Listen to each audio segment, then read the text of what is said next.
Are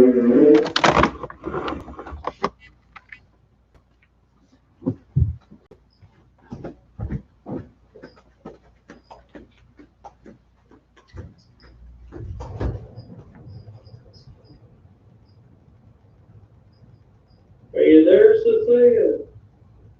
Yeah, I'm trying to unmute her. Unmute. There you are. You're unmuted. All right, I pledge allegiance To to the flag flag the United States of America and to to the the Under republic the Republic, for which which it stands, stands, one one nation, nation, under under God, God, indivisible, with liberty and justice for all. justice for all. Thank you. All right, thank you very much.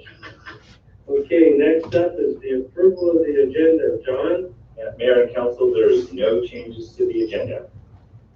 Okay, we'll entertain a motion. I'll move the agenda. Okay, Councilmember Warren moved and New second. And New second. Tracy, roll call vote, please. Councilmember Anderson, Aye. Councilmember Lauren, Aye. Councilmember New, Aye. Mayor Pro Tem Biazzi, Aye. Mayor Callen. Aye. Okay, move on. Council staff comments. Councilmember Lauren. All right, happy to report. On July 8th, had an executive committee meeting with GSA and WRA. Those are our water agencies. On July 9th, I had a special meeting and a regular meeting with Valley Clean Energy. On July 13th, in the afternoon, I participated in the League of California Cities Sac Valley Region meeting, and also found out that I'm going to be the next president for 2021. Yeah, that's pretty cool. Congratulations. Yeah, thanks. But later that evening, I chaired my first Yolo County Transportation District meeting and closed session. It was a big day. July 14th, I attended a CARES Act webinar with the league. On July 15th, I met with City Manager John Donlevy to review the site requirements and expectations for the voting center in November. It was fairly straightforward, and we found a space with ADA compliant doors, etc. On July 16th, I had a subcommittee meeting to create a social equity component for Valley Clean Energy. We worked on a draft, which I hope to shop with the Hispanic Advisory Committee at another date. On July 18th, I attended the Democracy Winners Zoom meeting and listened to a presentation by Jesse Salinas. On July 20th, I met with City Manager John Donlevy to review tonight's agenda, and also had an informal Zoom meeting with Supervisor Saylor and Kate Loudish to talk about communication concerns during wildfires that occur in Solano but affect people who consider themselves Lakers residents. I attended a closed session before tonight's meeting, and happy to be here. Okay, thank you. Councilmember Anderson. Thank you, Mayor. On July 9th, I attended the Lower Key Creek Learning Community Zoom meeting. First one in Glen. Everyone met in the afternoon. And then the 21st, today, this afternoon, I met with the city manager to review tonight's agenda. That's my report for now. Okay, thank you. Councilmember Lynn. Thank you. On July 8th, I toured a cannabis production facility in high tech, and it was very interesting, and things that we could consider in the future. On the 9th of July, Yolo County Housing meeting was zoomed and discussed personnel and finances. On the 20th was a Yolo Habitat meeting yesterday, and met the new executive director and listened to him talk about what he wants to get done and things that we all have to work at doing in the future. And this morning I met with John on Zoom, and just a little bit ago the closed session, and that brings us to right now. Hey, thank you. Mayor Pro Tem Bianzi. Thank you, Mayor.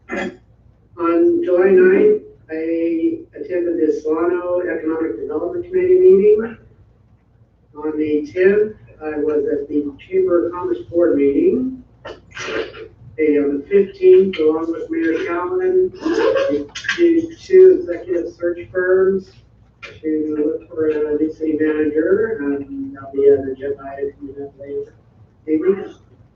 On the 18th, I also attended a rally at City Hall to show support for our men and women in blue.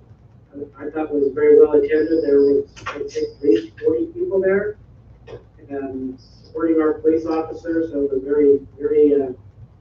I was very happy to see that turnout there. On the 20th, I met with the city manager for the agenda review, and later on the 20th, I attended the Winters Pewter Creek Park Committee meeting. And that's all I have. Okay, thank you. On the 8th, I attended a Zoom meeting for the Winter Senior Commission. And on the 9th, as mentioned by Councilmember Lauren, we had a couple of BCE board meetings. On the 15th, as mentioned by the Mayor Pro Tem, we had our interviews for the city manager recruitment firm, which we'll talk about later. And then I also attended the rally in support of the police and fire first responders on the 18th. And it was a nice little group and a nice little event. And then I've also had some conversations with the city attorney and the city manager, as well as a meeting today with the city manager regarding tonight's agenda. And again, congratulations to Jesse on being elected president for our area with the League of Cities. That's a big deal for a little town. Thank you. You're welcome, thanks.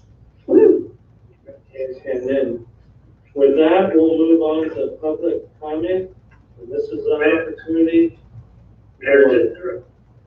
Mayor, I'm sorry to interrupt, but just really quick before we get to closed session, or before we get to that, I just want to note the closed session. Oh, sure. We had a closed session tonight on 2 items. One anticipated litigation and one on public employment for the city manager position, and there's no reportable action for either item. I just wanted to for the minutes.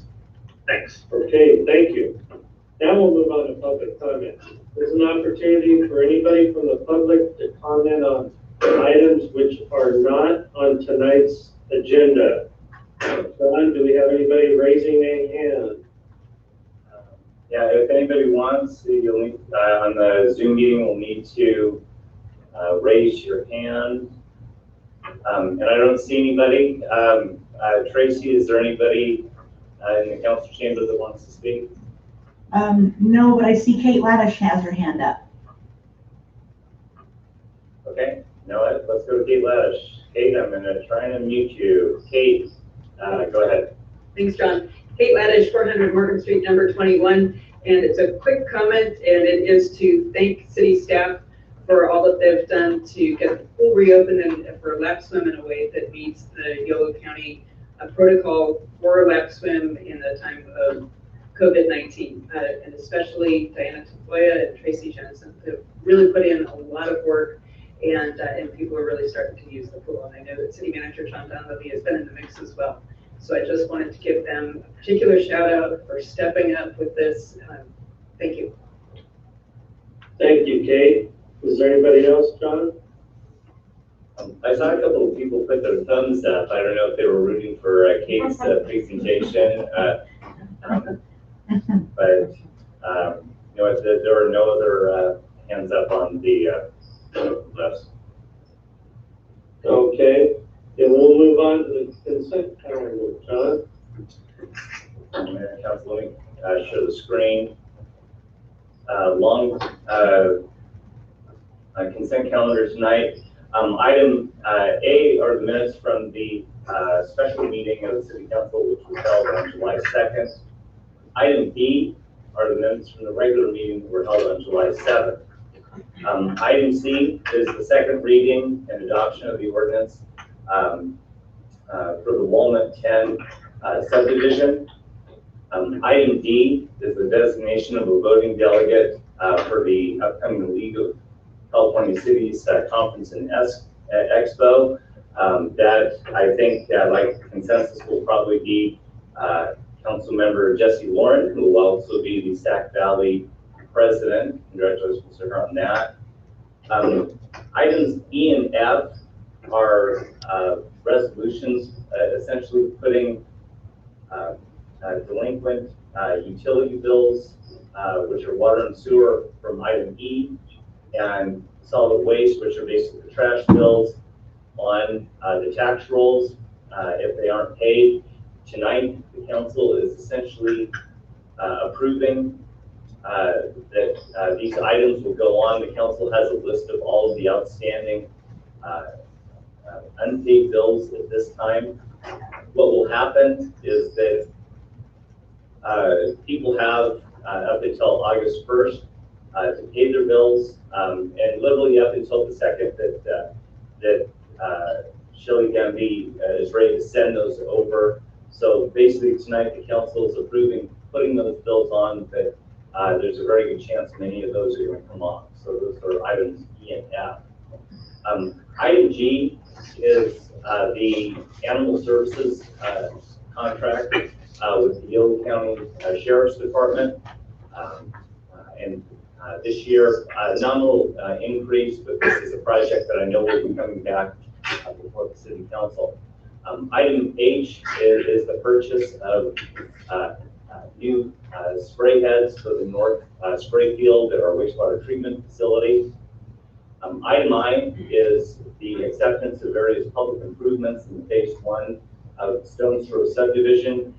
This item is on here mostly not only just to accept the improvements, but it also sets the time clock working on the release of and retention of various money that's owed to contractors. So I think the contractors will appreciate that. Item J is an extension of our city engineering services with Ponticello Enterprise.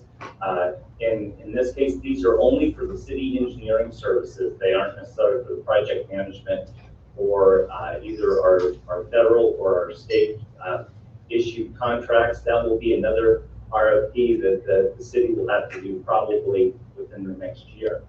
Item K is a facility use agreement with Solano Community College. It's a 3-year agreement, pays the city about $30,000. And kudos to our fire chief, Brad Lopez. Brad is not only an instructor, but this is a big deal for us because it brings Solano Community College here. It gives our department additional exposure, and it is just a hotbed for us to recruit more reserves and volunteers. And then finally, item L is a resolution of the council authorizing the sale of personal property. In this case, I've offered to buy my 16-year-old city truck versus having it go to the auction. The Director of Financial Management and our Public Works Superintendent got the Blue Book, the Kelly Blue Book estimates on it, and I'm offering to just buy that versus having it go to the auction or the demolition yard or wherever the council and the city is sending it. So that is the consent calendar. Okay, is there any questions by council? Okay, these consent calendar items are items that are typically done without much discussion because we already know all about them. But there is still an opportunity, if there's anybody from the public that would like to speak, please use the raise your hand icon. John, do we have anybody that wants to comment on the consent calendar? No, I don't see anybody cursing back and forth. I don't see anybody who's got their hand up. Okay, then we'll entertain a motion for the consent calendar. Here, I move that we approve the consent calendar. Okay, moved by Councilmember New I'll second. and second by Councilmember Lauren. Tracy, roll call vote, please. Councilmember Anderson? Aye. Councilmember Lauren? Aye. Councilmember New? Aye. Mayor Pro Tem Biazzi? Aye. Mayor Callen. Aye. Okay, now we're moving on to presentations. And first, we have a presentation of the certificate of appreciation to our city manager, John Dunleavy, by Senator Bill Dodd's office and Assemblymember Cecilia Adware Curry for his outstanding service to the city of Winters. Cecilia, you want to start? No, Oh, first, can we just verify it's still Dawn on? You said. I am Cecilia. I'm right here. Go ahead, Bill. Why don't you start out, Senator? Yeah, because, you know, I'm really worried about, Cecilia has so much material for John that I'll never get on. Listen, this is such an honor and a privilege. Most of you don't know, but I represent 22 cities in Senate District 3. And I can honestly tell you that I have never seen, you know, in the 6 years that I've been in the California State Legislature, a city manager that was so engaged, that cared so much about their community, that called me, you know, when there was an issue of any size or matter. A guy, I've never seen it where he participates in, like, at Rotary Club. I go to the Kids Day Parade and there he is cooking eggs and flapjacks and sausage. I mean, this guy, I am so sorry to see him leaving the city of Winters, because I really believe that he is the best of the best.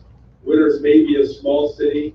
I've got a lot larger cities, believe me, a number of them over 100,000, and I don't believe any of them can hold a candle to John and his commitment, overall commitment, his knowledge, and his passion. So John, we do have the certificate for you, but please know, you know, how much personally I care and appreciate all you've done, you know, not only for me, but for your community, which is really what your job is. So thank you so much. You're amazing. Thank you, Senator. I sincerely appreciate that. And it's mutual. The representation that Winters has over the years is tremendous. And it really does take a team of people to do that. So thank you. I appreciate it. Yes, thank you very much, Senator. Thank you, Mayor. So, good evening, Mayor, Mayor Cowan, council members, and the city manager. I'm here with a heavy heart, as you all know, because I didn't want to have this time come, because we have worked so hard together. And for those of you who don't know me, I'm the assembly member for the 4th District. I represent Winters and 6 other counties. And I started my career in Winters, California. And I owe a lot of my success to the city manager, John Dunleavy. John has been instrumental in mentoring people throughout our community. It can start with soccer players, swim team, Little League, flipping, working at the fire department. He's the only one that has Scotty Dozier's recipes still to this day for all those wonderful meals that we've shared. You know, we can go on and on what you've done, John. And you know that I'm gonna miss you, but I'm really fortunate out of everyone. I still get to work with you because I chair the local government committee for the state of California. I think many people may not know John really well, like those of us on the council. You know, we come into that job as being leaders and kind of think we know what we're going to do, but ultimately we realize we really need to depend upon John to guide us, because buckets of money can't be mixed. There's policies that we're not aware of. We have luckily Harold Anderson, who's on the council, who gave us the history of how Winters was and how planning commissions were, and different intricacies of the city of Winters. And so we have had a great team. We've always had a great team in Winters because our hearts and souls were here. But no one in this community is more loyal than John Dunleavy. And that is a word you cannot use for very many people, as many of you know. He is loyal to a fault. and sometimes might get him into a little bit of trouble because he is so loyal. But there's not very many people you're going to ever find, and I hope we find a replacement that is as loyal and committed to our community as John has been. You know, one of the things that I've treasured, and I will always treasure, is, I don't know if you can see this, but these lovely letters that John would send to the council and remind us about all of our hard work, because as we know as leaders, it took our heart and soul a lot of times, and we made took a lot of risks. We went through the recession together. We had to figure out how to keep our community together. We looked for opportunities to make it successful. And sometimes you forget about that because you have so many different sides asking questions and challenging you. And luckily, at least once or twice a year, John would write us almost a love letter to thank all of us council members of all the hard work we had done and all the successes that we had done and what we had done for the financial stability of the city of Winters and where we were going and having a vision. And you can't find somebody that wants to do that. That's somebody that writes the love letter to the community every Friday so you know what's happening in the community. It's going to be hard to fill your shoes, John. And I know that you and Kathy and Emily and Sam will continue on doing wonderful things for the city of Auburn. I'm anxious to see some of the great things that you're going to come up with, because I know you'll have something up your sleeve. You're probably already thinking about that right now. But from the bottom of my heart, thank you. Thank you for what you've done for all of us, and thank you for making us just a wonderful community with an incredible character. So God bless you on your trips and on your wonderful life ahead of you. Cecilia, thank you. I'm very kind. Winters is the best community around because it's got great leadership. There's a level of excellence that permeates this community, and it relates to the heart. And I've worked with a number of different council members and over the years and elected folks. And the reality is that the reason why we're the best is that it's people like Cecilia and really all the people on the council who got Winters to the table. And one of the best parts I tell everybody about being a city manager in Winters is my ability to have unfiltered, honest conversations with people about various things. And I think it's what has made all the difference. There's no ego in any of this, and the ability for whether it's been with Cecilia or any of the council, you've got Jesse coming up right now with the lead on step. The ability to be honest, I think, is what has helped us make progress. And I am very sincere that I appreciate all this and very much thank you to Cecilia and to Bill Dodd and everybody for this. And the cool thing is that, so I've got the certificate here. And the best thing is that both Bill and Cecilia tucked these little certificates in there that for each one of them is committing to killing a local government bill for me. So I've got the certificate, and I expect that when they get ready to raid everything, that they're going to go and stop the governor from choking local government. So, is there something in there about Chrome 6? There is. Actually, that's the whole thing. I work on that all the time. But you know, I want to also make a comment is that my team, my assembly team, has been loving working with you, John, but also the city of Winters. And so just remember, John, and all of you council members, we have a lot of difficult decisions to make in the months to come. We have to take some risks. We're not going to be friends to everybody, but just remember to do what your heart tells you to do for our community, and we'll all be fine. We have so many opportunities, despite the fact that things are the way they are. We'll make it. We're going to do it together, and we'll do it with the new leadership that we're going to have. You know, keep your chin up, and I'm here for you anytime. So God bless all of you. Keep up the good work. We're going to do it. Thank you. Thank you. Thank you both very much. Okay, move on to the next presentation. Climate Action Plan Update by Christopher Flores, Civic Parks Fellow. All right. Christopher. So there's Chris. Chris, I'm gonna unmute you. There you go. Chris, you have the floor. All right. What's up? Okay, you can hear me fine, Change. right? Gotcha. Okay, good. All right. Did you have the presentation handy, John, or is it, You actually want me to put the presentation up? Okay. Let me do that. I can go without it too, but no worries. No, you can't find I got you here. it. Okay. If I didn't put this up, Tracy would be really mad at me. And life's not good if Tracy's not happy. Okay, and is it up on the screen? Not seeing it yet, no. Okay, let's, no, I got this. This is what I was worried about. There we go. We got it. There we go, that looks great. All right. Thank you, John, and thank you, Mayor and council members and everybody else joining online today. My name is Christopher Flores. I'm the Civic Spark Climate Fellow for the City of Winters from 2019 to 2020.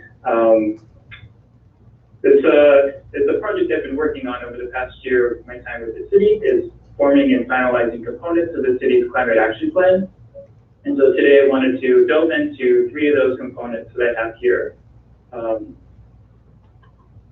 The first of which, and I should just say the majority of my project here working as Civic Spark Fellow with the city is to basically bring the city's climate action plan document that was never formally adopted and bring it up to some more current standards in 2020 terms.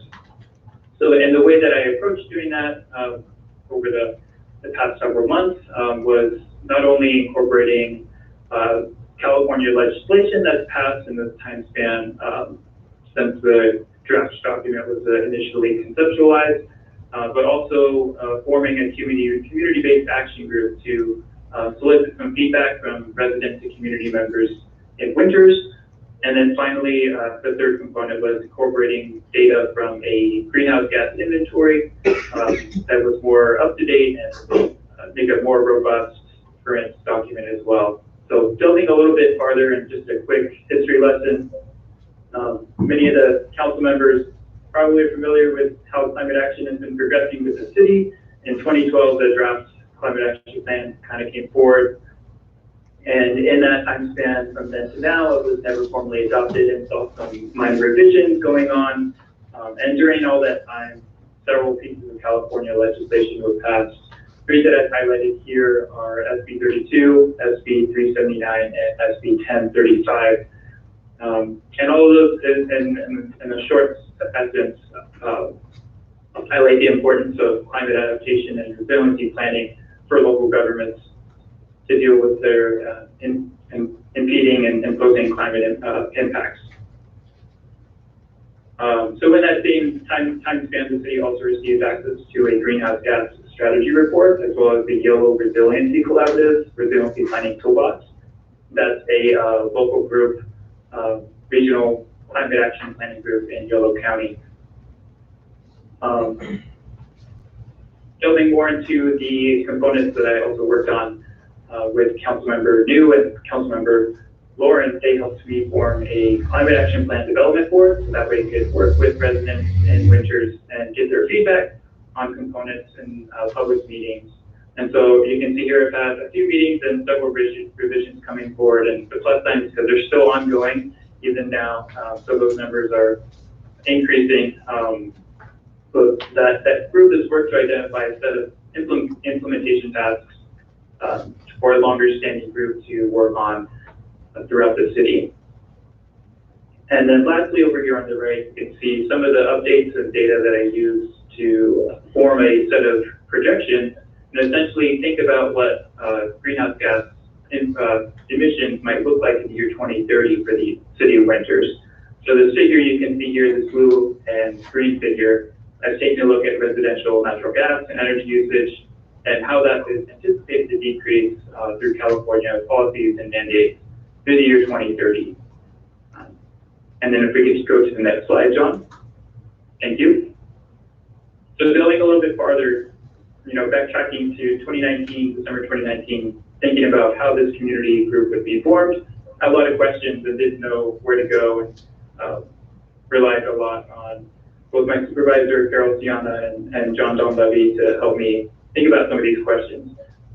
With this group that I wanted to form, who was going to be a part of it, how frequently would they meet, what their main objectives would be, and especially given our current virtual space, how that was going to play out, and about how would meetings take place, and how was someone that's never done this before going to manage this group of people.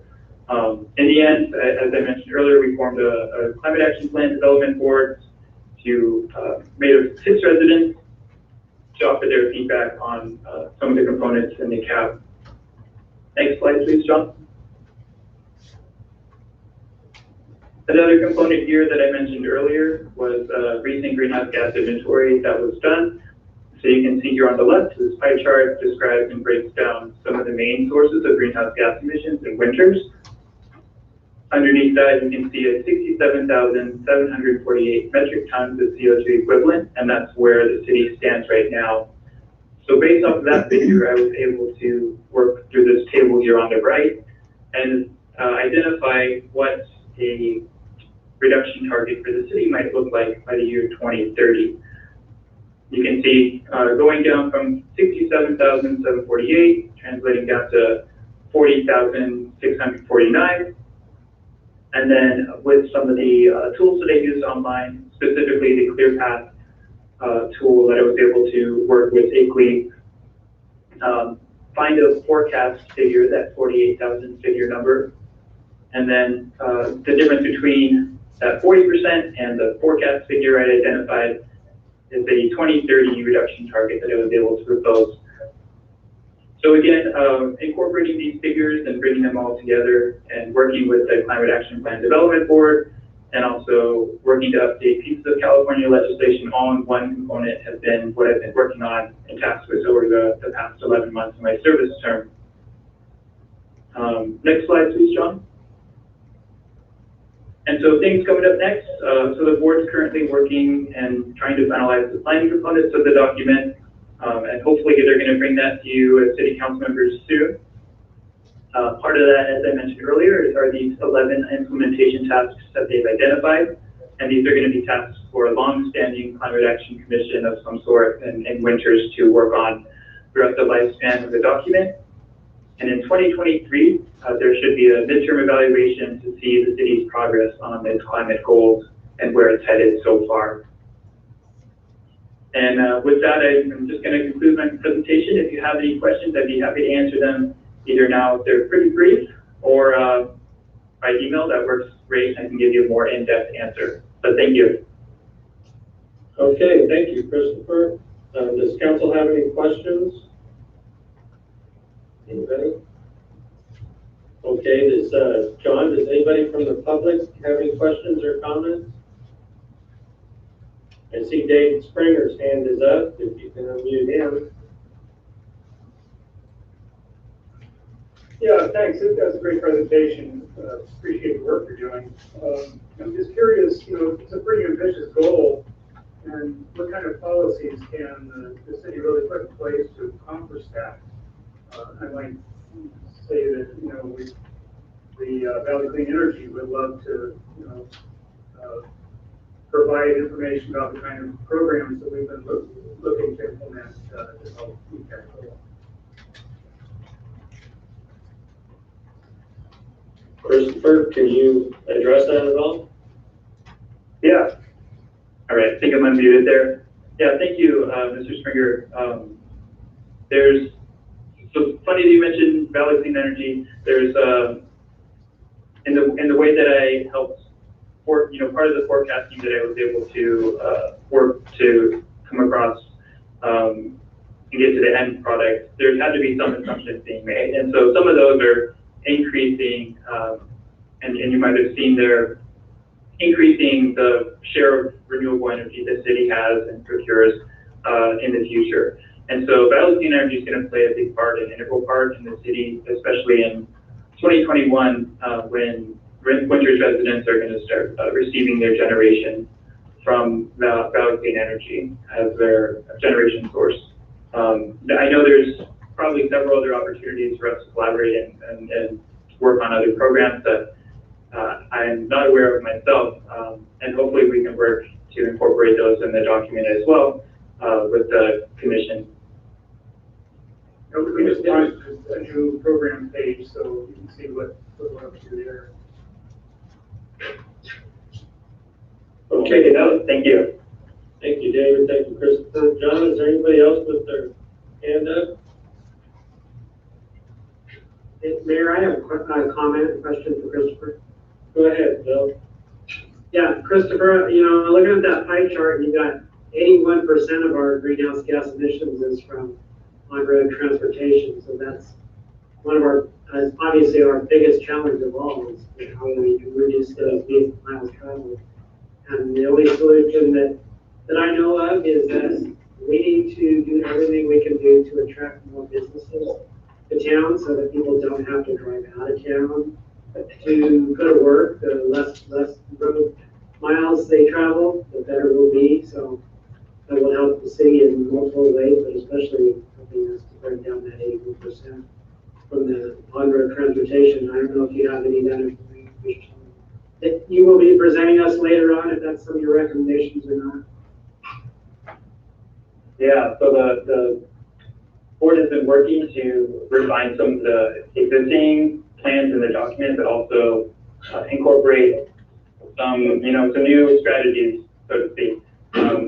Even in the face of, our current kind of situation with limited public transportation and social distancing measures, they're all different. It's an opportunity to explore how transportation has changed, and I'm sure many of us have read some promising things about, people are driving less, people are, out exercising more, and how that can change and affect people's transportation patterns. But long term, you're correct. It's going to be a lot of changing and creating those access points closer to people instead of making them go to other communities elsewhere and keeping the local economy vibrant and happy. So 81% is a scary figure, but what I've been looking at when I've seen these results is that's the largest share of emissions, but it's also you can also view it as the largest opportunity for improvement. And so that's what I've been trying to practice and encourage board members when I'm discussing with them that it's a scary figure, but that's where the bulk of opportunity lies. Thank you. Thank you. All right, Mayor, Kate Lavish. Okay, you got it. Thanks, John. Kate Badish, 400 Morgan Street, number 21. And actually, Chris ended up saying a lot of what I was going to say and probably said it better. I'm the liaison to the Climate Action Plan Development Board from the CREEP Committee.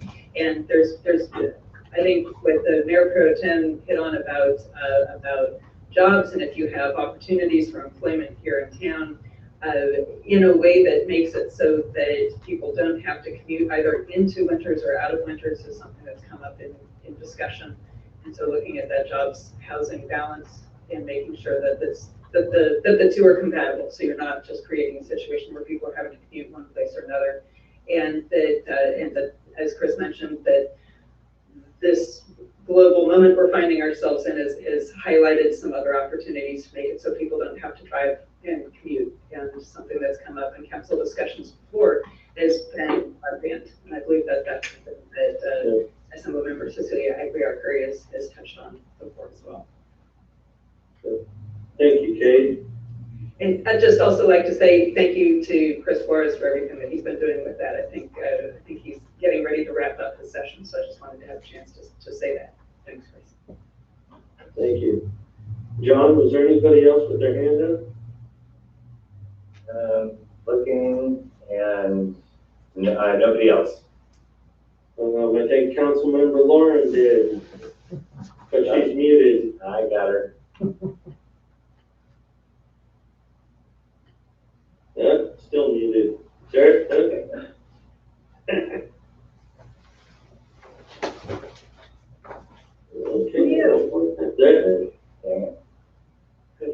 There, got There it. we go. Don't touch it. Okay, I want to also thank Chris. I might leave it on, but I was talking a little bit. I just wanted to say Valley Clean Energy has its standard is 42% renewable with 75% green or carbon free. And, we hope in the future to have even a better mix. I also wanted to just mention that Yolo County Transportation has microbuses here. And we have 2 microbuses for winters, but we're only using 1. There hasn't been enough calls to use both.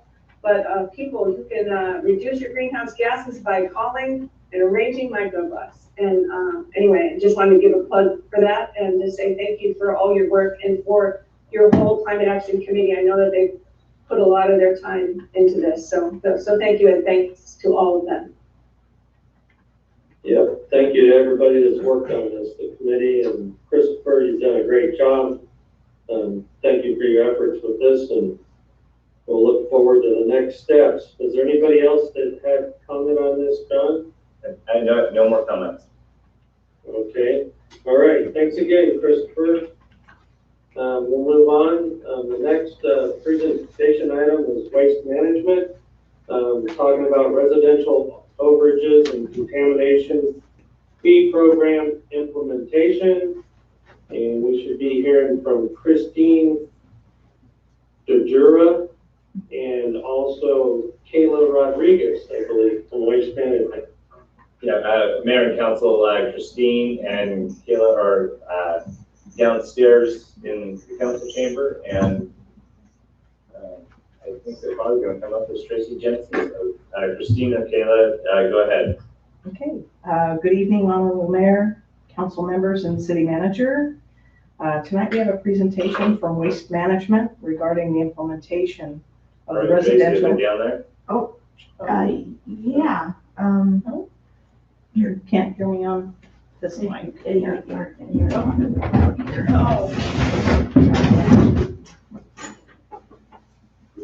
Let's try that again. Can everyone hear me now?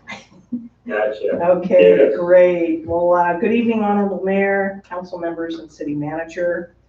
Tonight we have a presentation from Waste Management regarding the implementation of the residential overage and contamination fee program. As a preface, the Second Amendment to the franchise agreement between the City of Winters and Waste Management was executed back on November 6th of 2018, allowing Waste Management to implement an overage and contamination fee program. At the May 21st, 2019 City Council meeting, the program was a discussion item and the program was heard. Waste Management decided to postpone the implementation until now. That said, I'd like to introduce their public sector manager, Kayla Rodriguez, to lead the presentation. Thank you. Thank you.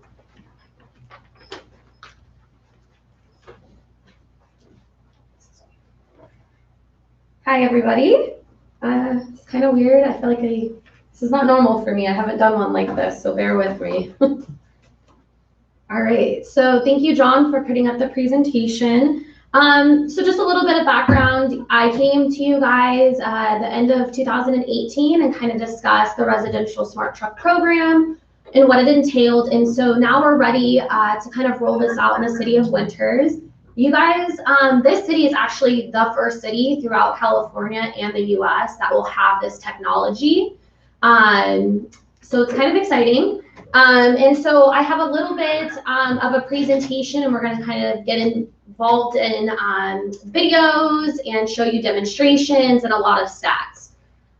So I think, John, are you controlling it? Okay, perfect. There we go.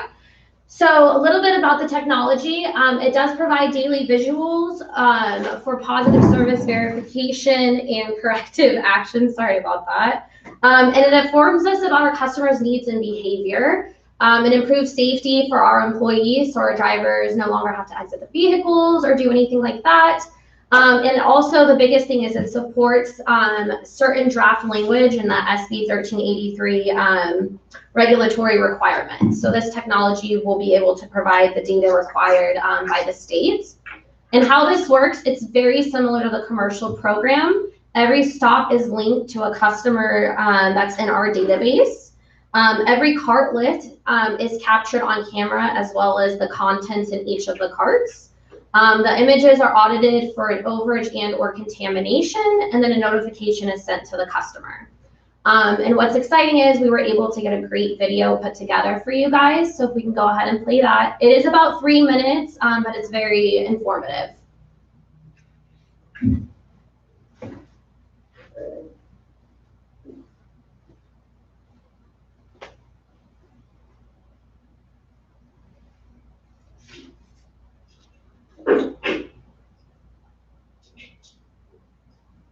There should be sound.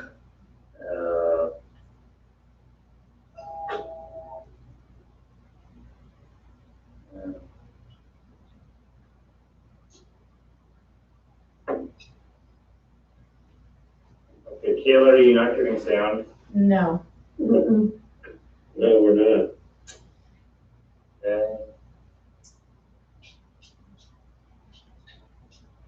Looks good though. It looks good, right? I feel like it's always me with the technology difficulty. This is why I put you in charge, John.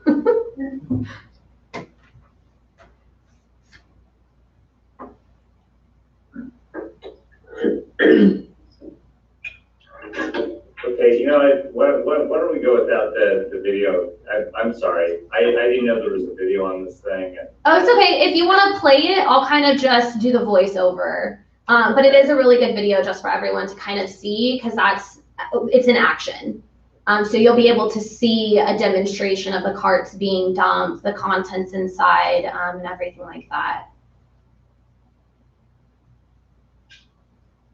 Unless council wants to skip, then we can do that as well.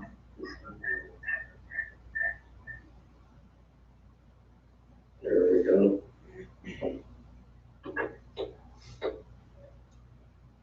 Kayla, I'll move it back just a little bit. Okay, so, well, here we go. How does the smart truck technology work? So here you go. The driver's pulling up. This is an image of a cart being captured at the curb. This is a video of it being dumped. And this is where the auditors are going to see items that are not acceptable. So those were black trash bags in a recycling container. They're trained to spot for, household hazardous waste, trash bags, film, styrofoam. That was a green waste container with trash inside. Again, a recycling container. This is an example of a notification that would be received. You can get it via email, or you can get it with a letter. Either way, you'll have an image and a link to that to be able to verify. Here's just another example of an overfilled cart that we see.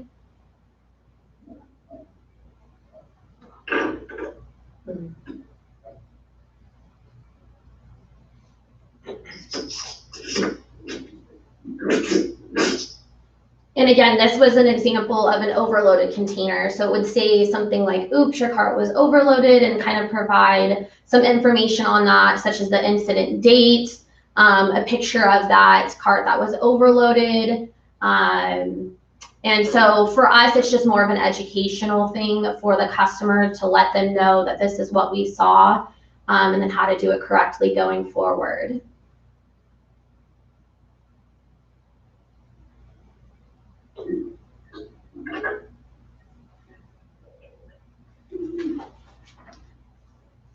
All right.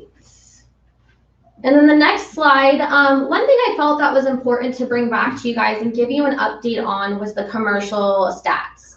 So about a year ago, I came when we had some rumblings with the commercial smart truck, and I was able to provide you guys some stats that I think surprised a lot of you. And so I kind of wanted to follow up with that now that it's been a year. So for this one, this is chargeable incidents, and you can see in the last column, the year-over-year change has been pretty significant. In 2019, January, we had documented 198 incidences. And this year in January, it was only 62. So the program, although it did get a rough start for commercial, it is doing what it's supposed to do. It's educating the customers, you know, and they're right sizing, or they're no longer contaminating due to this, these efforts and outreach efforts by our recycling coordinators. So again, you can just see that. And then the next slide is an example of permanent increases. And so this was a focus for containers that were constantly being overloaded. The commercial customer just didn't have the right size or the service frequency for the amount of trash or recycling that they were producing. And so you can see there's been a year-over-year change with that as well. That's been positive. So between January 23rd, 2018 and May 4th of 2020, there was a total of 20 businesses that had 33 permanent increases, meaning that they right-sized their bin and or cart for either more than one bin or multiple bins.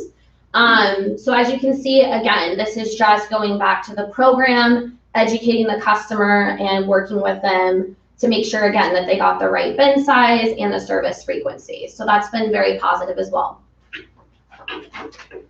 And the next slide as well, commercial stats update. I had a report pulled for kind of repeat offenders that had basically 4 or more incidences per month, and that could have been an overage and or contamination.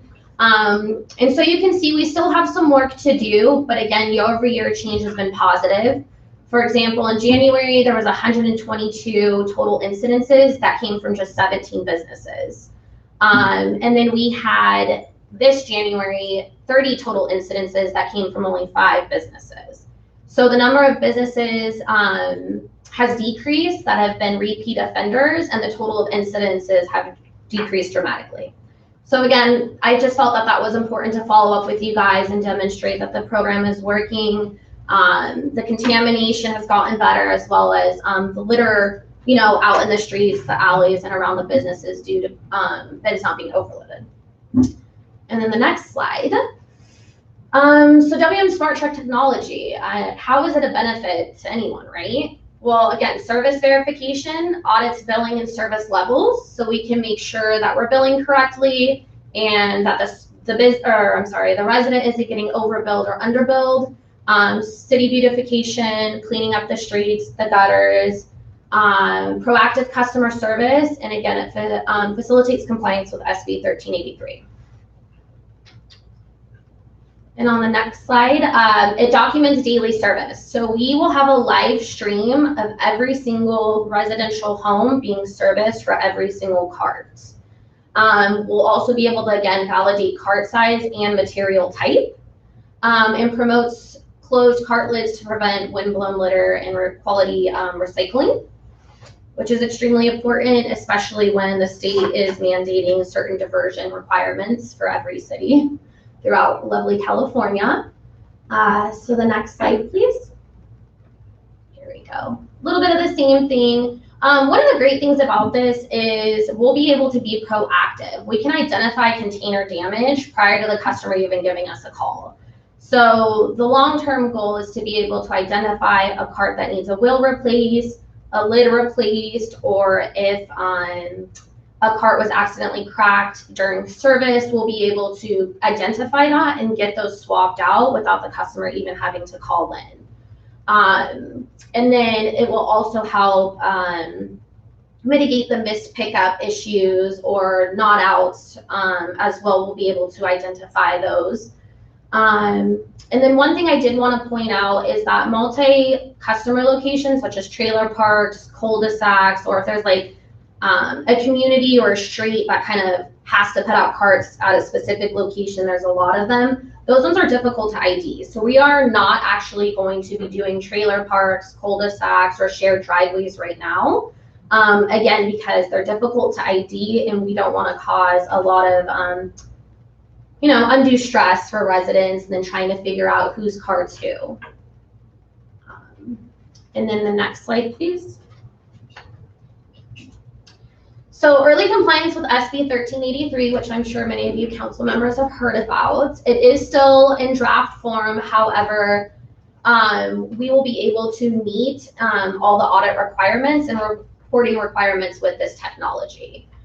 So we kind of are ahead of the game essentially. Compliance reporting, container contamination minimization, which is part of that draft bill. There's an education component when we send out the letters, the educational materials and examples of the overages or contamination. So we meet that requirement, and we'll be able to audit daily every residential home, which also meets that requirement. All right, so this is, these images are actually examples from a route here in Winters. And these are clearly overages. So it's no different than commercial. A trained auditor reviews the still photo taken prior to the cart lift. Then it's compared to the contractual requirements. An overage fee is applied to trash, recycling, organics, and green waste. And then a notification is sent to the customer based off their preference. So we're also really educating customers to go into WM.com and register their account if they haven't and choose their preference. They can get it in a letter, they can get a text message and or email. And then at the bottom, John, if you can, I think there's a hyperlink that you can click and it will actually show in a video. Yeah, there you go. I think it's the next one. Oh, that's for contamination, but we can watch that one too. So this is a contamination example. Same thing, it's processed the same way, but this is here. That is a recycling cart. And there's a lot of contamination. So there's a lot of styrofoam, which as you know is not recyclable, along with the plastic film. And again, this is just an example of what a video is and what the auditors have been trained to look for. And I've actually sat in on a couple of trainings with our auditors, and they have really good eyes, so they'll be able to catch a lot. And then if we could go to the next slide. So I am a data person. I love looking at numbers. It kind of paints a picture. So there was 125 overage incidences in the month of June. I wanted to be able to provide you with the most recent data that we had. So that's on average about 31 a week that we're running into. Honestly, I thought overage was going to be our biggest issue, and it turns out it's contamination, unfortunately. There was 677 contamination incidences within the month of June, and about 169 on a weekly average. So that tells us, based off this data, we need to target residents and contamination. We need to provide them educational materials on what's recyclable and what's not, and what's acceptable in your organics waste stream. So there was 802 customer incidences, and that's 84% was contamination and 16% of that was overages. We also did identify 51 repeat offenders. We actually had one customer with 12 incidences in 1 month. And so one of the things that I will be doing personally with my team is reaching out to kind of the repeat offenders as we go through the 60-day program to provide them with the educational materials that they need, as well as get them right-sized if that's needed, because we want to kind of eliminate the confusion prior to charges starting on October 1st. So that's going to lead us into the next slide, which is the 60-day soft launch. So we felt it was necessary to do a 60-day kind of no-charge pilot program, so we can educate residents not only on the program, but what to do right.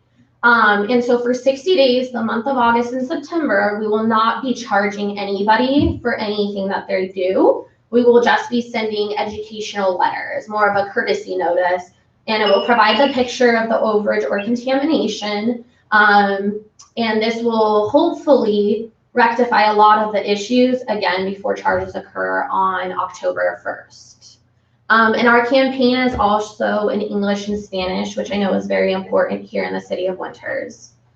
So when customers receive a courtesy notice during the 60 days, the front will be Spanish, or I'm sorry, the front will be English and the back will be Spanish. The next slide is just our timeline, beginning with the August 1st date all the way through October 1st. And our first ad is going to appear August 5th in the Winters Express. And we will be sending out our introductory information, which is the letter, the informational flyer, and one other item, and residents will receive that by August 1st, so within the next week or so. And then again, the next slide just kind of goes over a few of those things, multi-channel, multilingual, and all the different things that we'll be doing throughout these 60 days. We also have a dedicated website that customers are going to be referred to go to get tools that they need to do the right thing when it comes to recycling and overages. The next slide is an example of some of our outreach that we will be sending out, some of the different campaign materials or items that we'll be promoting throughout the city. And on the far right is an example of a screenshot of some of the information that's on the wintersrecycles.com website. And then on the next slide, these are just things that I will be following up with you guys on. We'll be collecting a lot of data during these 60 days and analyzing that. So we'll be able to know the number of warnings, the types of warnings, whether it's contamination or an overage, and also for what commodity. And the number of calls to the call center. We want to kind of alleviate as many calls to the call center as we can, but our call center is well equipped with all this information and ready to handle any calls that come in and be able to provide education to customers. And if a customer wants to dispute an overage or contamination incident or charge, our agents are ready to handle that as well. And we'll also be able, the city of Winters actually has a really good email count with us on our accounts compared to other cities. So we'll be able, again, to provide emails for warning and charge notifications along with a link to the video. And then the last slide, I believe, yes. Next steps. So provide outreach plan and materials. Council, I'm not sure if you've received that yet. I know staff has. If you have not, we can make sure we get that to you as well. We have all the documents of what the warning letters would look like, and examples of every single outreach that's going to be sent out. And I would love to come and follow up with you guys and give you all the data and results from our 60-day campaign as well. Sorry about that. So do you guys have any questions? Anybody have any questions for Kayla? I do. I have a question. Go ahead. Hi, Bill.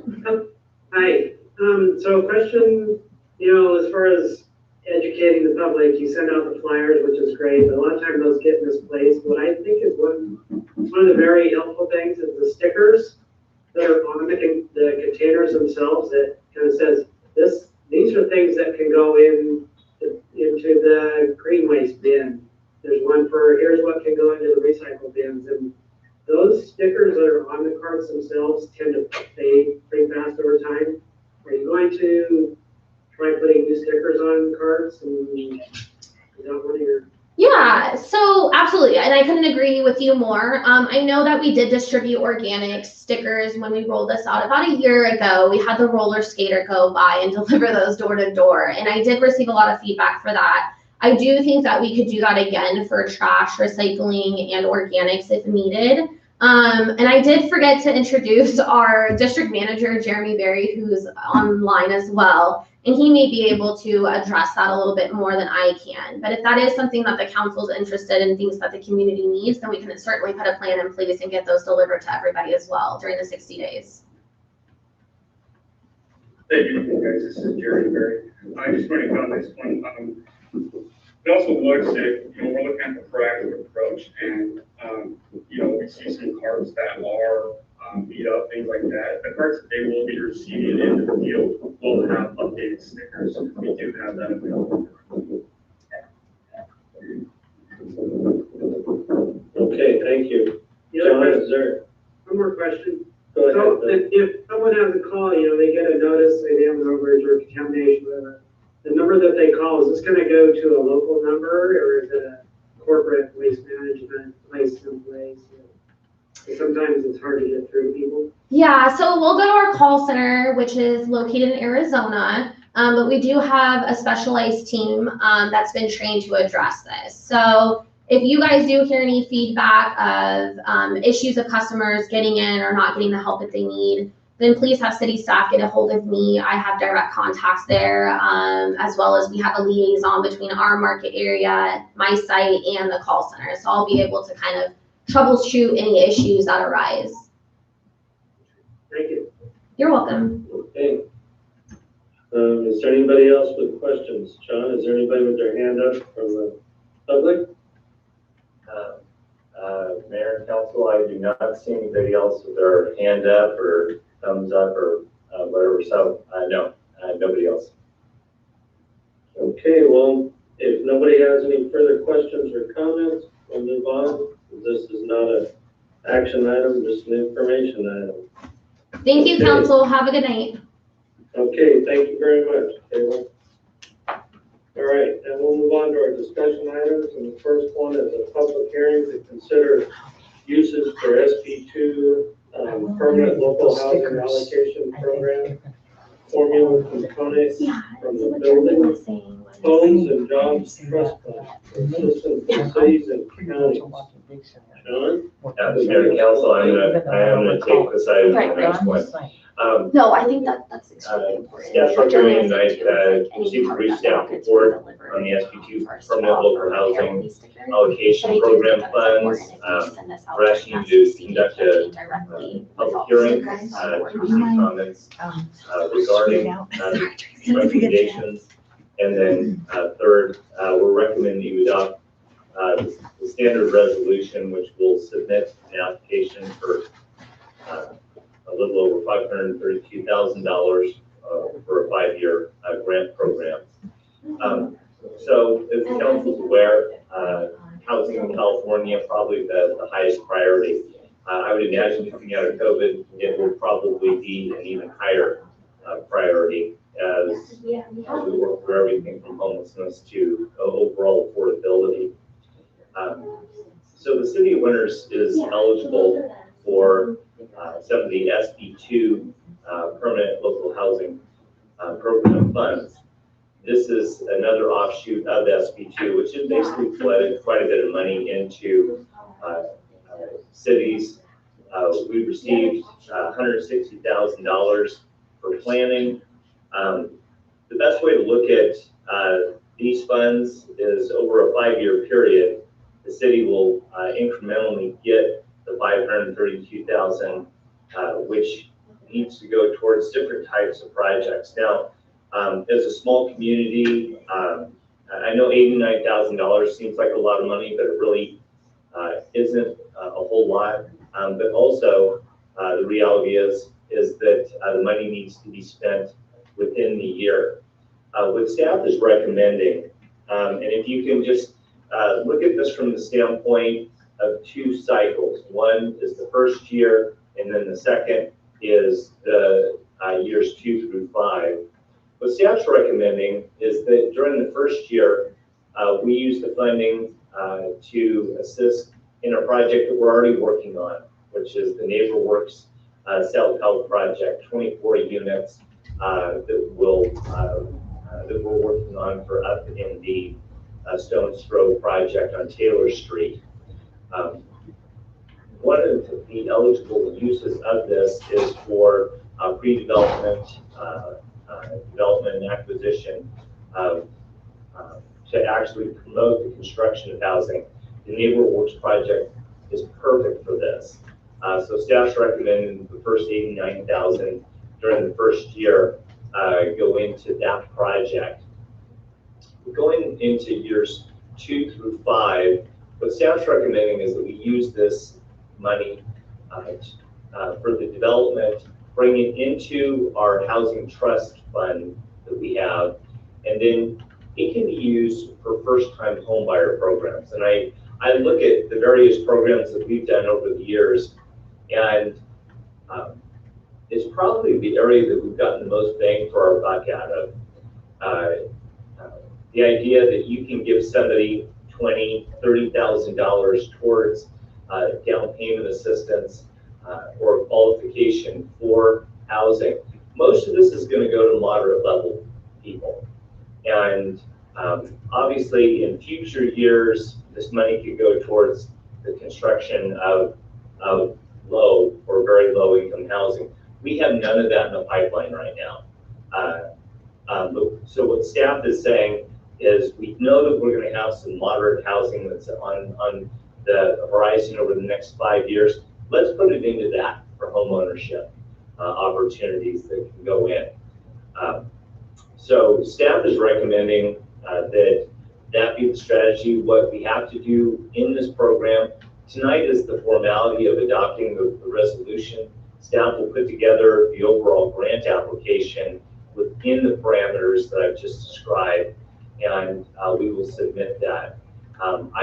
This is the first year of the program. I don't know whether they will require in future years additional public hearings. There's a good chance that this could be rolling. The idea that we would have to program years, say 6, and then year 7 in out years, where the council would revisit this. So I'd be happy to answer any questions, or you can just open and conduct the public hearing and take input, and I can take questions after that. So thank you. Okay, thank you, John. Does council have any questions for staff? Councilmember New, go ahead. John, you just said that in years 2 through 5, you probably use it for all moderate income homes. What if in that time we have an opportunity to do some lower cost homes? Is there any way that we can change that from moderate income to lower cost income, lower income houses? So the answer to that question is yes, but I understand one of the things that we are required to do is we have to get the annual allocation out the door in the same year. So what I would recommend is that you put it into a program that you know that you're going to be able to get the money out the door. But let's say that another affordable project starts coming down the pipe as far as low income or very low. Probably the recommendation would be to forecast when that project's going to happen and put it out the door then, because it looks like this is going to be an ongoing deal. But the most important thing is just forecasting on programs that you know you can get done. First-time homebuyer programs, absolutely you can get done. And then as you start developing projects down the road, I would program it in that way, just so that you know you can put the money out on the street. Okay, thank you. Appreciate that. Okay, is there any other council comments before we open the public hearing? I have a question. Go ahead, Considering the Councilmember conversation, thank you.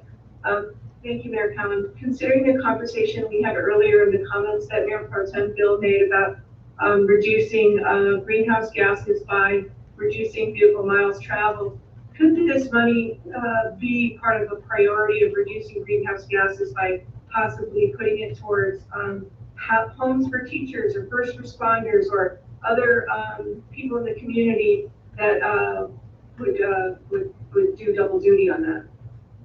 Yeah, no, perfect question. Absolutely, absolutely. Most of the people that are teachers, first responders, et cetera, people that want to live and work here in town, school district, et cetera, it's the perfect program.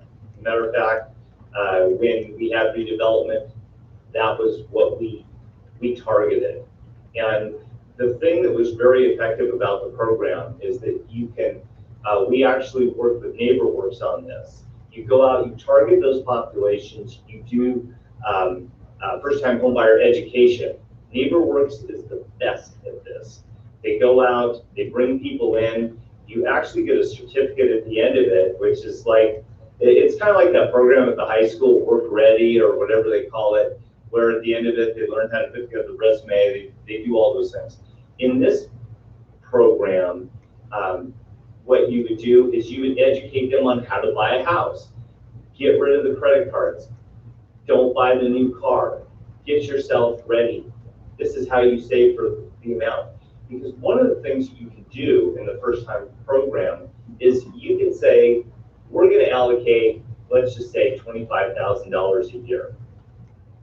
And you can say, you know what, if you can get there, you will get first on the list or second on the list for these funds, and you can hook it towards that. But teachers and fire personnel and police officers, those types of things, perfect candidates.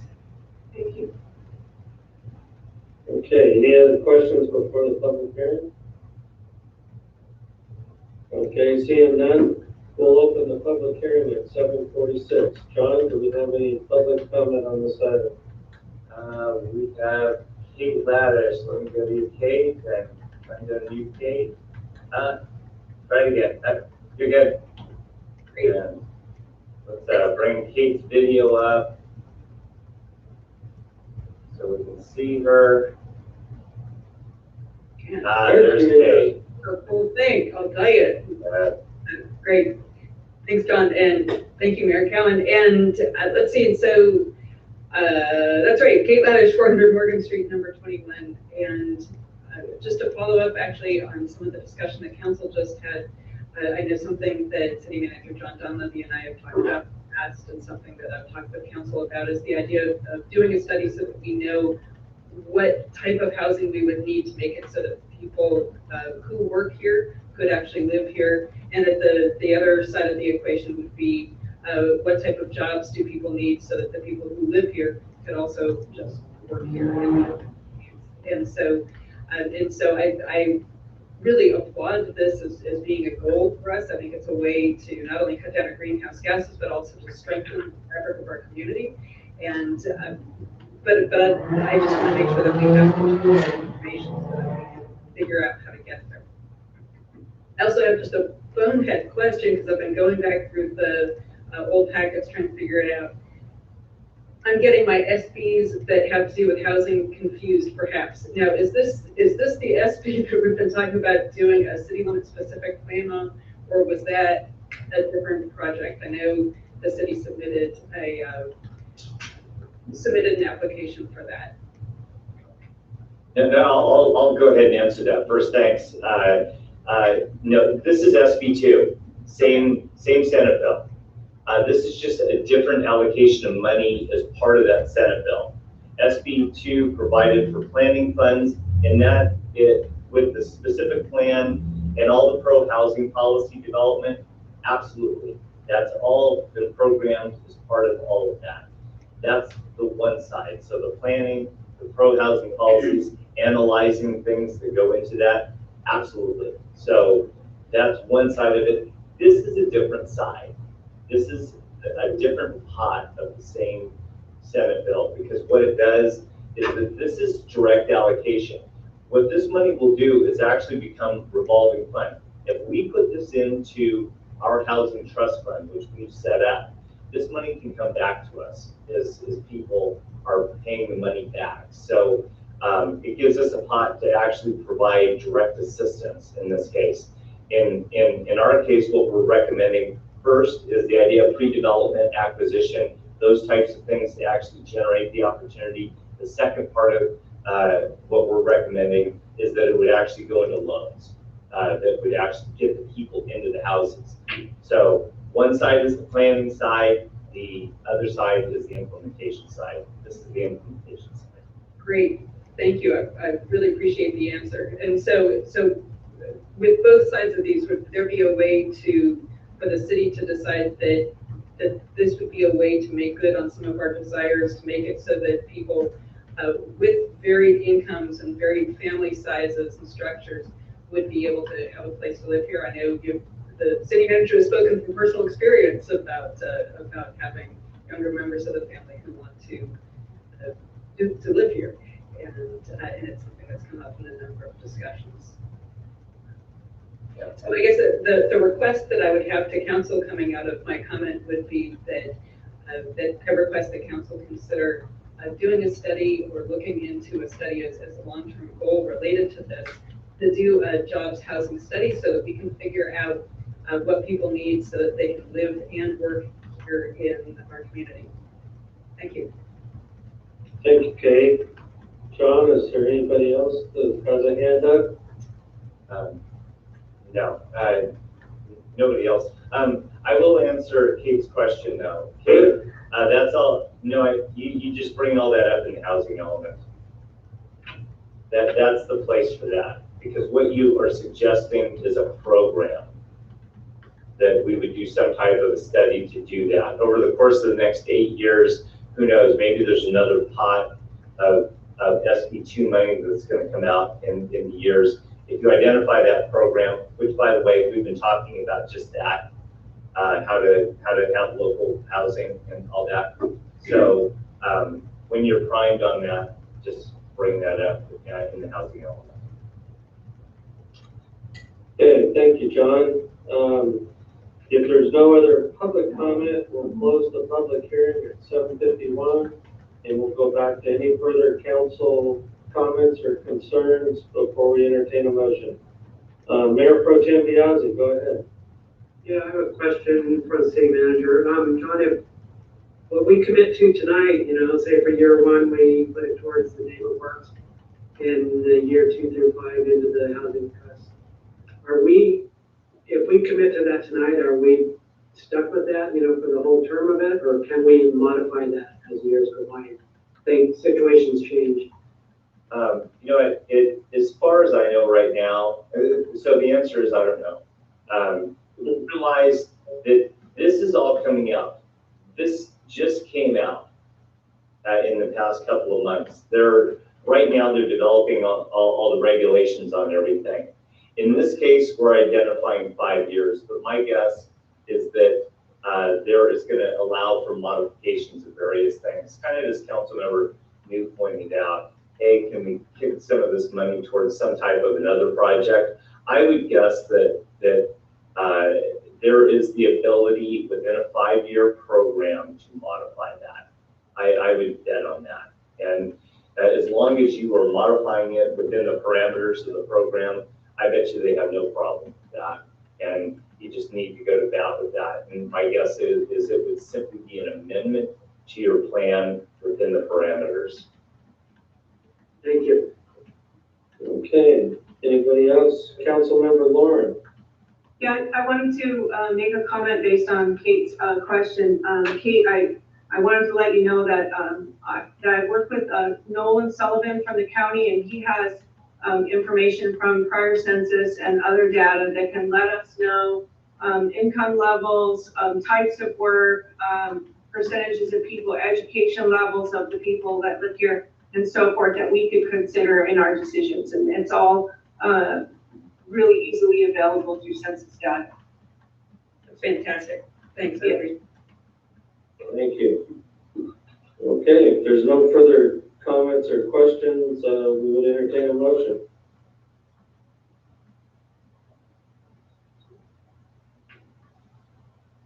I move staff recommendation. I'll second. Okay, we have a motion by Mayor Pro Tem Biazzi and a second by Councilmember Lauren. Tracy, we'll do a roll call vote, please. Councilmember Anderson, Aye. Councilmember Lauren, Aye. Councilmember New, Aye. Mayor Pro Tem Biazzi, Aye. Mayor Cowan. Aye. Motion carries unanimously. Thank you. Okay, the next discussion item, we have a public hearing to consider an application for funding under the 2020-2021 fiscal year for state administered community development block grant, CDBG, for $79,129 under the CARES Act for COVID-19 response and recovery. I believe, John, you're going to address this for us?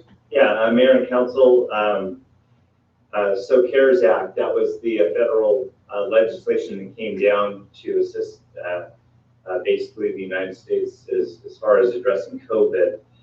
As part of that, there's state administered monies that has kind of flowed down into the CDBG program, which allows, which is a direct allocation per jurisdiction. In our case, a little over $79,000 that would come in. And it's specifically geared towards public services and in dealing with COVID. And, for us, like I said, 79,000 sounds like a lot of money, but it's not a whole lot of money. In our case, it kind of almost became a no-brainer. that we would look to try and partner with Winners Healthcare Foundation. Obviously, they hit on so many key areas. They've been a leader in some of the COVID testing, their outreach in the community. They hit the entire spectrum within Winters.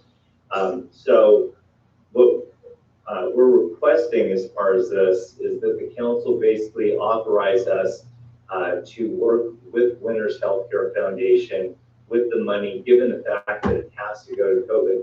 Understand that the spectrum that it could go to, it can go to services, which is additional testing. It can go to facilities if they have to do things to set themselves up for that. It can go for testing.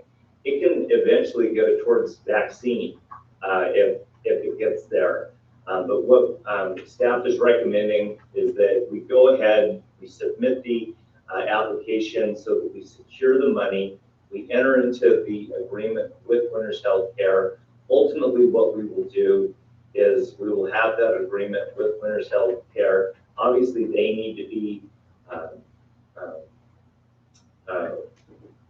satisfied with what the uses are and of what the money would go towards, and that we would simply implement that within the community. So staff's recommending that you hold a public hearing. There can be other ideas and uses for the money, but you need to simply have it within the understanding that it has to go towards direct COVID services. So if anybody else is doing something out there that we don't know about, let us know. But Chris Kelch is on the call. Let me see if I can unmute Chris. We didn't rehearse this. All right, Chris, welcome. Thanks. Hi, everybody. Thanks for having me. What we're here to do is whatever you all want. I just want to partner with you all in the city to do what the city needs. So however that works out, we're willing to help and be in assistance making that happen. We just see testing going on for a lot of folks. It's going to happen till there's a vaccine. It's going to be continual for a while. There's going to be different kinds of tests, virology tests, but that is going to keep going. And being able to do that for community members and businesses it's going to keep going. I can imagine through fall and probably through the beginning of next year. So I'm not wedded to anything. Whatever you all want to do, I just want to know that we as an organization want to help. And if you don't want to give the money to us, that's okay. We just want to help with COVID response anyway, because that's what we're committed to. So that's what I'm thinking. Okay, thank you, Chris. Is there any questions or comments from council? Councilmember New. I just want to say that I think that's a good move on the city's part, and Chris and Winners Healthcare are in a good position to know what to do with the money. We know that as an organization, the city right now is short-handed, and we don't need another project to take on at this point, and I think that would be the best thing we could possibly do with the money. Agreed. Any other council comments? Mayor Khan, we need you to public hearing. Okay, we'll open a public hearing at 7:59. Is there anybody who'd like to comment on this item? No, nobody's hands are up. I don't know if Tracy has anybody downstairs. No, nobody's downstairs.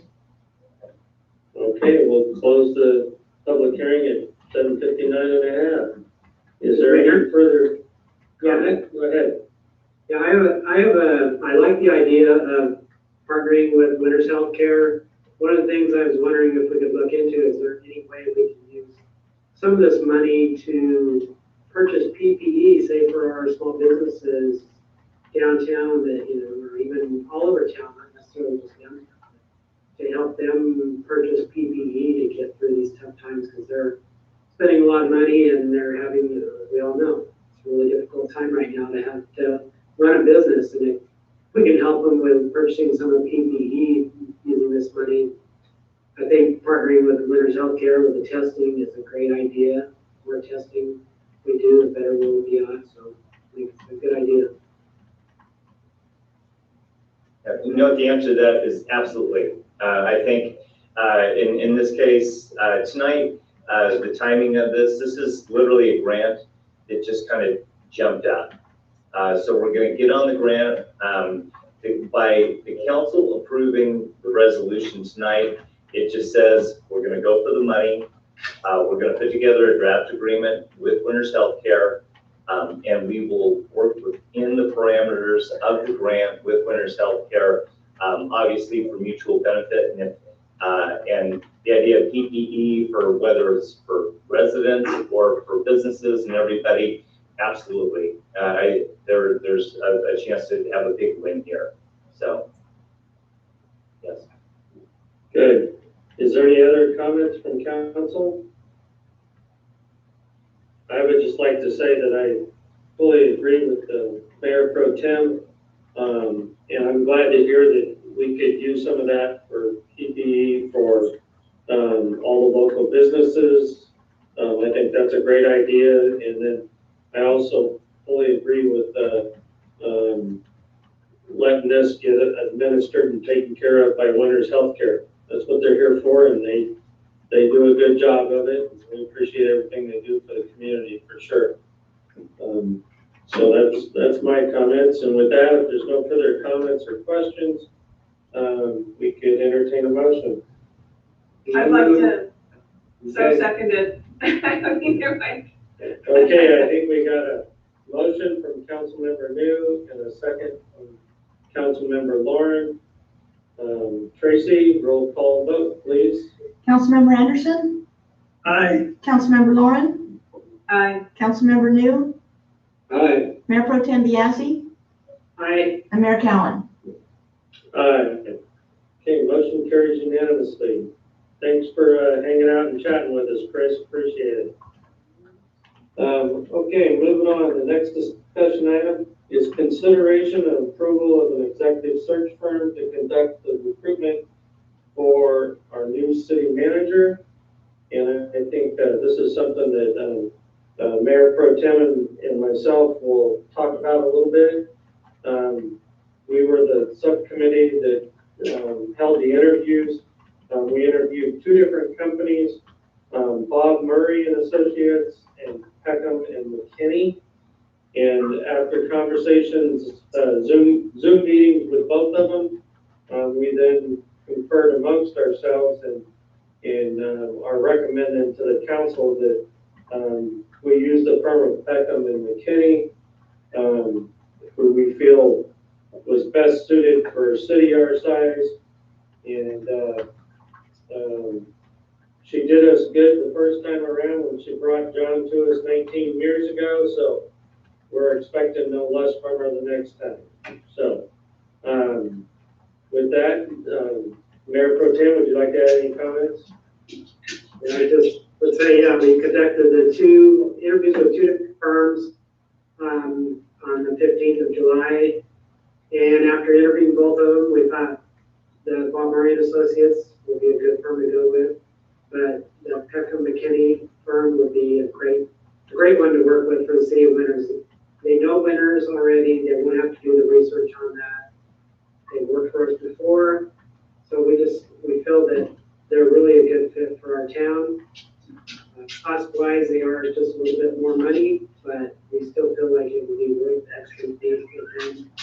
Their services, and they're available to start right away, which was another plus because our search is very urgent. So the sooner someone can start, the better. So yeah, I think they're the best choice that we have out there right now. Thank you. Is there any other questions or concerns from council members? If not, is there anybody in the public that has their hand up to speak to this item, John? Jack Pickery. So Jack, I'm trying to unmute you. Trying to do it again, Jack. Go ahead. Yeah, there you got it. Thank you, Mayor and council members and John. I just wanted to put in my thoughts on traits to look for in a city manager for the search firm. I think that you guys are hiring this person again because they brought John to us so long ago. I would encourage you to ask them to find somebody with John's traits or similar traits in this next go around. I don't know how many city managers leave and get recognized by state senators and Congress people, but I would imagine it's not too many. So John's done a lot of good things for this town, and he was young when he came here, and I hope that we can find somebody similar to that in the next go around. So, and John, thank you very much for everything you've done.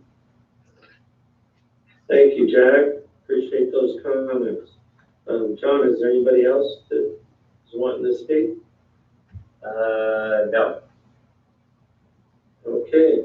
If nobody has any further comments, we would entertain a motion. I have a comment first. I Go did ahead. reach out. When I saw that list of all the cities, my friends in Walnut Creek, Azusa, American Canyon, I reached out to my friend who's mayor of Big Bear Lake and Randall Potts from 2019. And he gave his most enthusiastic endorsement. And, I know that we're making the best decision for the situation that we're in. And I know we can't ask her to just make sure that he comes back to us. So I just want to endorse and trust this process. And I also wanted to thank you, Mayor Cowan and Mayor Pro Tem Bill, for the work that you've done to just soldier forward on this. Thank you, Councilmember Lauren. And I'd like to move, oh, good. Go ahead. No, I was gonna move the item, but you have something to say. That's fine. Councilmember Lawrence made the motion. Before we get a second, I will just add one comment to follow up on some of the things Jack had to say. And that is one of the things we did discuss with Bobby from the search firm is, getting some community input on this process. And one of the things that we're looking at is a survey that we're gonna do for anybody that wishes to make some comments or suggestions or ideas on what we should be looking for and what we want to find in our next city manager. So, Jack, keep your eye out. We'll expect one back from you for sure. With that said, we have a motion from Councilmember Lauren. Do we have a second? I'll second. Okay, I think that was Bill with his hand up first, I believe. Mayor Pro Tem Biazzi. Tracy, we need a roll call vote, please. Councilmember Anderson? Aye. Councilmember Lauren? Aye. Councilmember New? Aye. Mayor Pro Tem Biazzi? Aye. Mayor Cowan? Aye. Thank you. Motion carries unanimously. Thank you all very much. Okay, discussion item number 4. Consideration of a resolution calling a special election to consider the winter's urban growth boundary and community-based planning initiative on November 3rd, 2020 to be consolidated with the statewide general election. Ethan, I believe you're going to bring this one to us.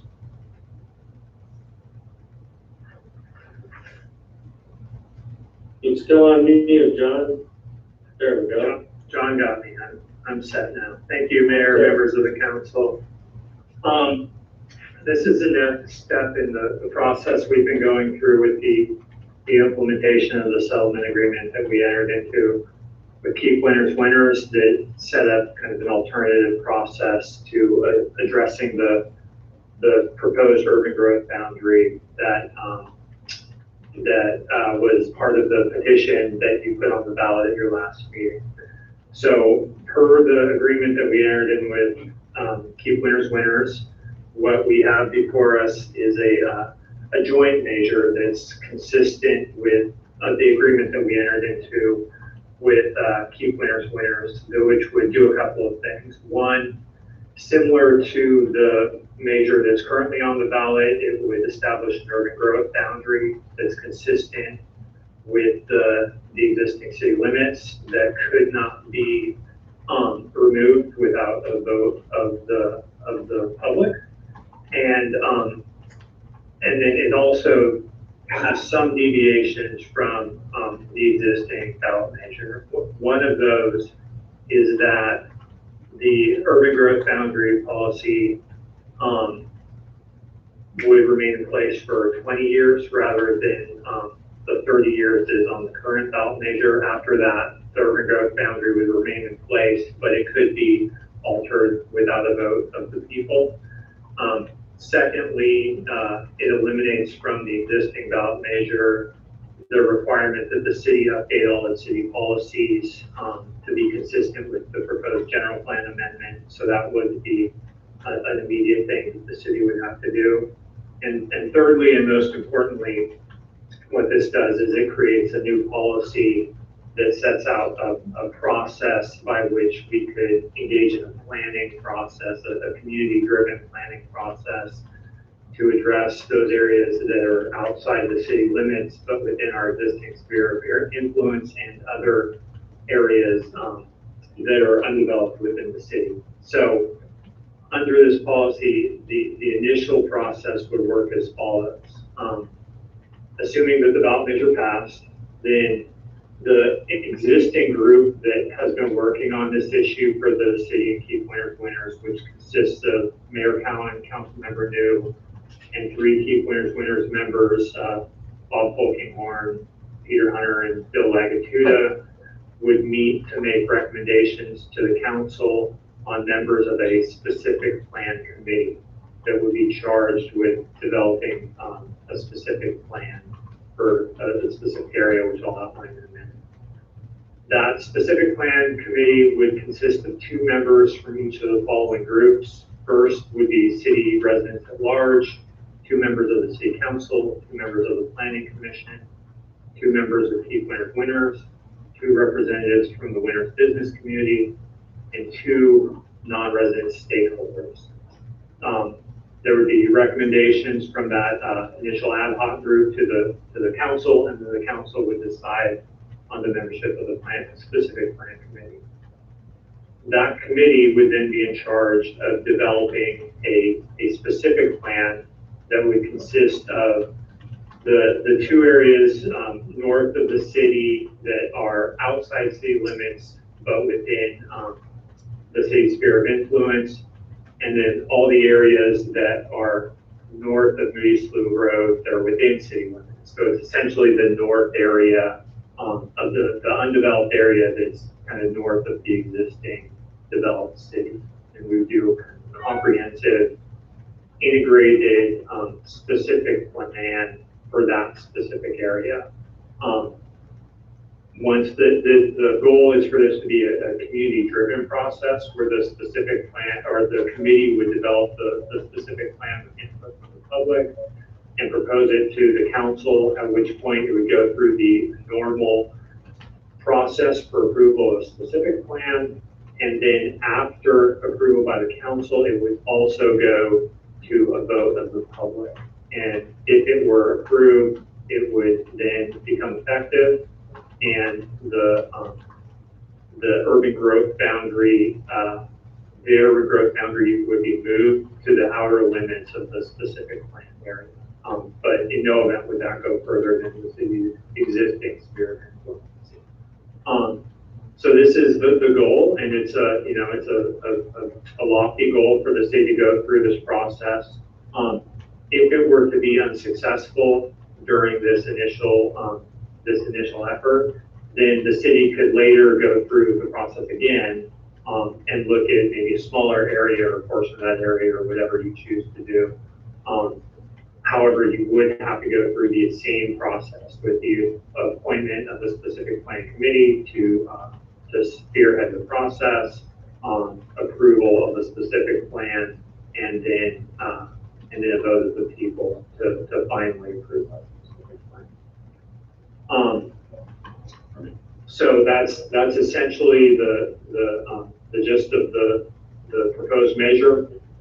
This, if you were to approve tonight, this would go on the November ballot, and KWW would remove their item from the ballot.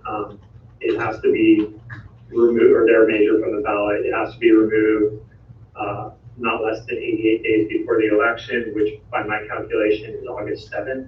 So they have a few weeks left in which they would have to remove their item from, or their measure from the ballot.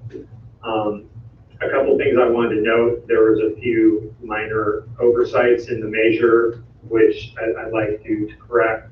I've already provided these for Tracy to send to the county should you approve this item. The first is there was a typo on the first page of the resolution in the final paragraph where there was a reference to urban developer. That should have been urban development. And secondly, in Exhibit B to the ballot measure, there was a reference to the original Urban Growth Boundary Initiative, Winners Urban Growth Boundary Initiative. We're calling this new measure the the Winners Urban Growth Boundary and Community-Based Planning Initiative. So I made the correction to that exhibit as well. So when you make the motion, I'd ask that you approve the resolution with the recommended changes. And with that, I'm happy to take any questions. Okay, is there any council questions or comments before we open it up for public comment? Anybody? Okay, seeing none. John, do we have any public comment on the item? Looking for hands. I know I'm not seeing any hands up. Okay, well, this is something we've been working on for quite some time, the last month or so, very heavily, the last couple months actually. Councilmember New and myself, and this is all, as Ethan has outlined, follows directly with the agreement that we came up with working with KWW, and I think this is a good way to go here, and it kind of takes care of, I think, concerns on both sides, the city's interest as well as the interest of the KWW proponents and their supporters. So with that said, if there's no further comments or questions, we can entertain a motion. I'd be happy to move that. I recommend that the City Council adopt Resolution 2020-42. With the changes, with the recommended changes. Okay, we have a motion. Do we have a second?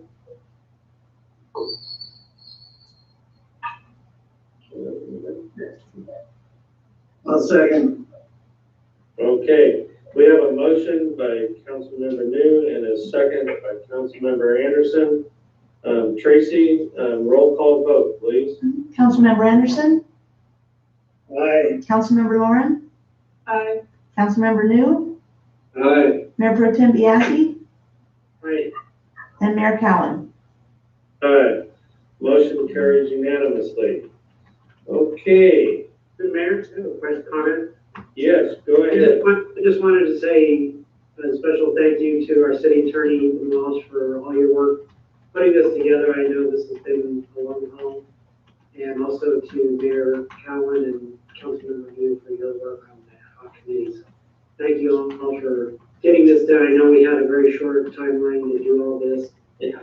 Mark, you've done a great job on it all, so thank you. Yeah, thank you.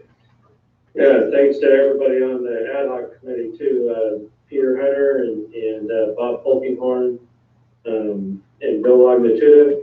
But yeah, Ethan and Pearl, I know Ethan especially, tons of time on this, getting this thing done in time, and we still got a little bit further to go with getting it to the county, and so we'll get that done just as soon as we possibly can, for sure. Okay, thank you, everybody. The next item, I believe is the last discussion item, is the August 4th City Council meeting. Okay. Mayor and Council, typically we've gone dark for the First meeting in August, give everybody a chance to go on vacation or do whatever they're going to do. Staff's just brought the recommendation that you simply adjourn this meeting to the August 18th regular council meeting. Okay, do we need to vote on that?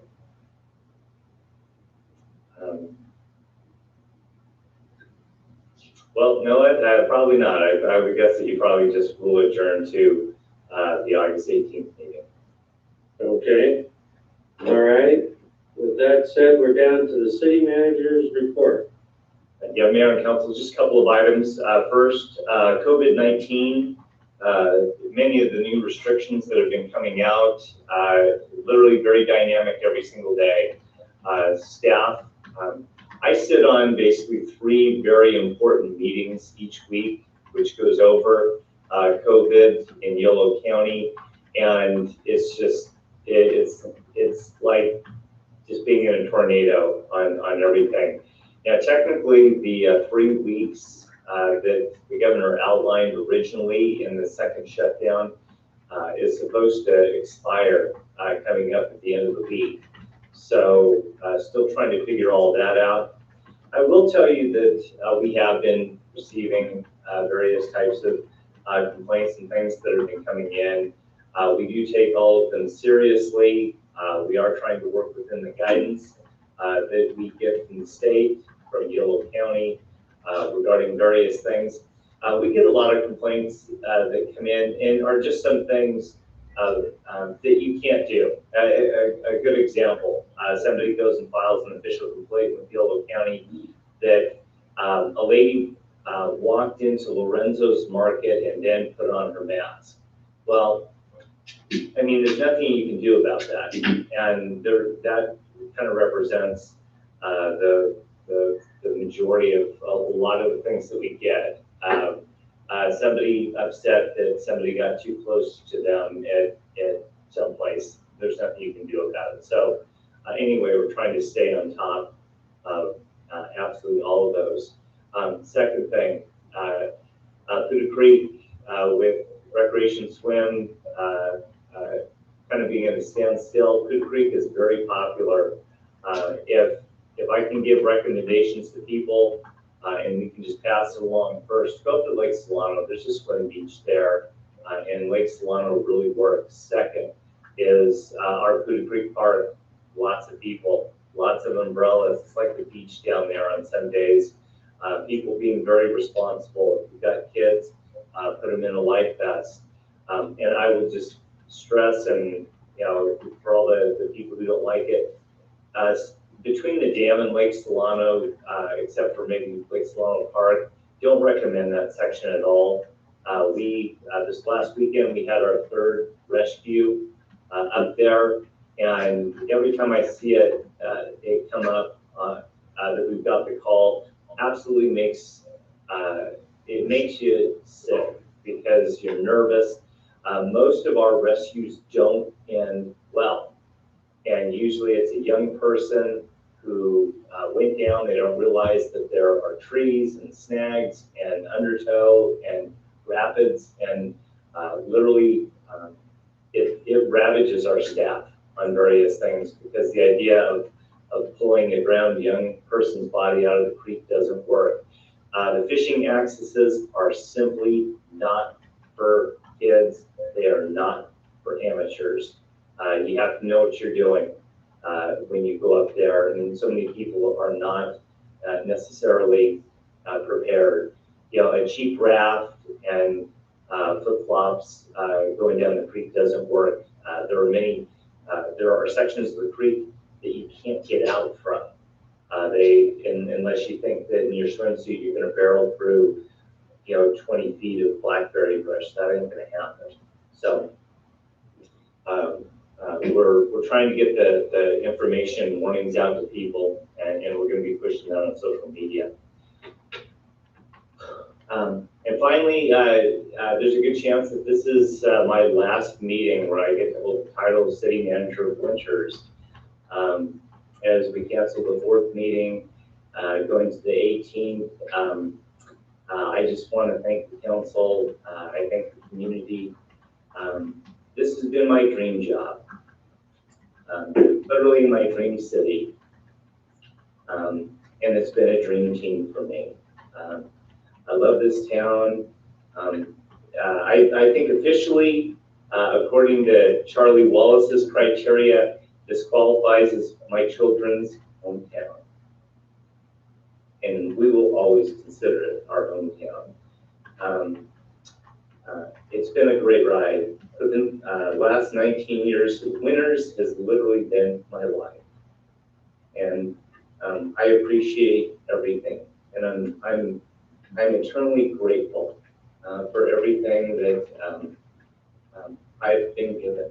So anyway, thank you, and I appreciate it. I will be back at a couple of other meetings because I've got quite a bit of stuff that I still need to get to the council, but tonight probably is the last time I get to be the city manager all meetings. So anyway, just thank you to everybody, and that's my report. Okay, thank you, John. And we do truly appreciate all you've done over the last 19 years for Winters. And we'll all get to have a little to say at another meeting, because you will be back for at least 2 or 3 more meetings. Maybe not as official city manager, but you'll still be back at the meeting. So we'll all get an opportunity to say a few words. But it's just unbelievable that we've kept, in a small city like this, the same city manager for 19 years. I did some research on it, and the national average is 7 years, and the state of California average is 4. And for small towns like ours, it's 1 to 2. And we've kept the same guy for 19 years. So that's dedication. It's dedication on your part, and you've done so much more than most city managers do. It's not going to be an easy task to find a replacement that comes anywhere close. Not to mention it's going to cost us a lot more money since you haven't taken a raise in 19 years. But it's, you're going to be dearly missed without a doubt. And we appreciate everything you've done for Winters. And with that, I will close the meeting at 8:28 until August 18th. See everybody on the 18th. Thank you. Good night. Good night. Everyone.